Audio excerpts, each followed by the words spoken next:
Black women have been getting their hair braided and plaited and twisted since the beginning of time.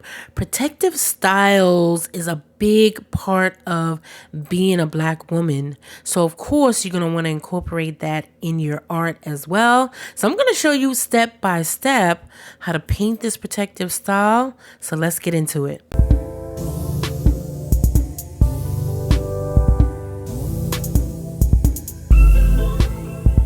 And for the purposes of this video, you already know I took the liberty of painting in the face, the body, and the background, just so we can be super hyper focused on the hair and not necessarily on the portrait.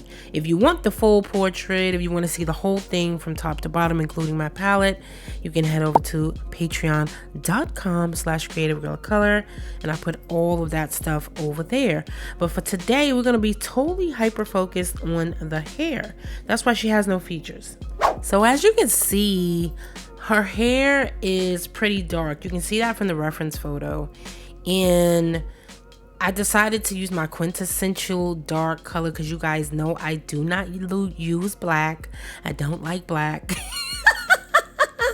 Okay, I like my coffee and my men black, but I don't like my paint in black. Okay, so yeah, pretty much I got my regular dioxazine purple, or you can use any dark purple or any dark color that you have.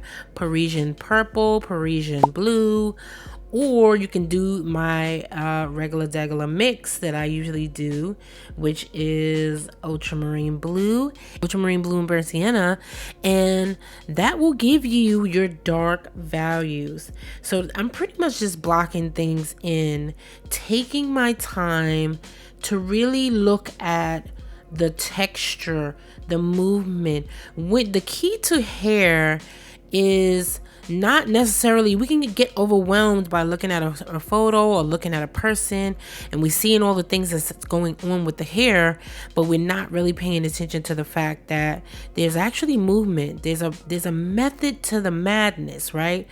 African American hair can be kind of wild, it can be texture, messy, all the things, but it's always a method to the madness. If you follow the patterns, you'll be able to see, it'll give you a quick roadmap to where you need to go. And that's pretty much what I'm doing. Even though I've already done the drawing and all of that stuff to kind of, you know, give me the roadmap that I need, I'm still using my eyes to kind of look at the reference photo and see that there's little rope type movements in the hair, right? So that's pretty much what you will see on the painting, and I'm basically translating that, and I'm just blocking in and laying down that initial coat. Of course, you're gonna need to do several coats over, you know, after you dry and all the things. You're gonna definitely need to be doing several coats, okay, you guys? But you know, take your time kind of blocking this in, and even if you mess it up, you can never truly mess it up because it's acrylic. So yeah.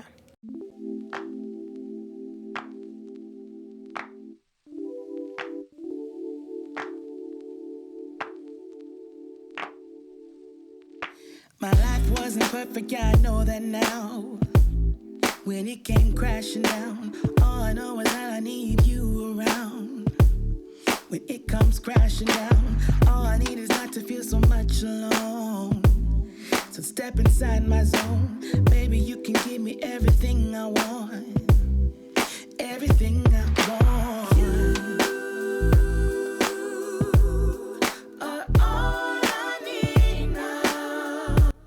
So at this stage, you can see I'm starting to do quite a bit of outlining and making things a lot darker, putting in those darker values. I'm going really deep with the like dioxazine purple, and I even got out my Posca pen at a certain point. You guys know I love my Posca pen, okay?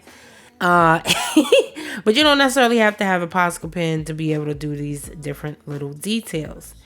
But however, you guys know that I'm more of a realism girl. I really love jumping in and doing all the little details. But I wanted to make this portrait a lot more simplistic, so that you can get the major concepts of what I'm talking about. And I don't want to make it too much over the top. So for the purposes of this tutorial, we're going to do lots of kind of like deep outlining and getting those shadows underneath the twists and things that's in the hair. As you can see, I'm going in. I want to make sure I'm differentiating. So, because you could see those little dark spaces in between the twist in the actual reference photo. So yeah, that was the whole gist of that whole session, right? Is reinforcing those shadows in between and doing all the things. Now you can really go in with this if you are more advanced and you want to be like more, like if you want to get more deeper, you can add more and more shadows, more and more layers, and really do your thing. Here comes the Posca pen. I told you I was coming, okay? Get yourself some Posca pens. Stop playing.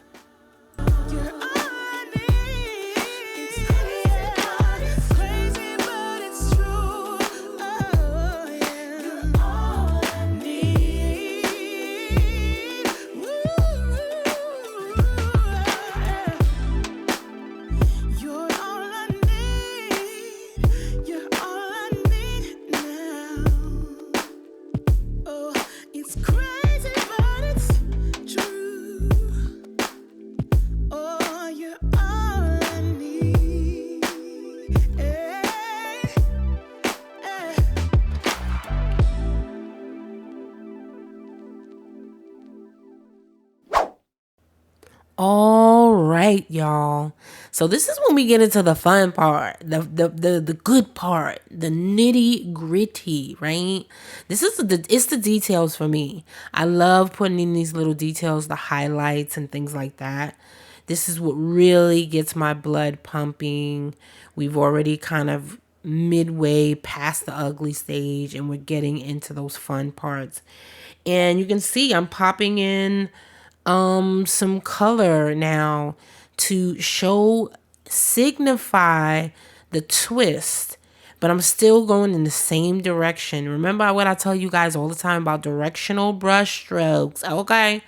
Directional brush strokes is everything. So I'm starting to flow my brush in a certain direction, putting in purple, whitish, kind of grayish highlights to signify that highlighted part of the twist. Now, you don't necessarily have to use the colors that I'm using, but the same technique still applies no matter what color you decide to make her hair.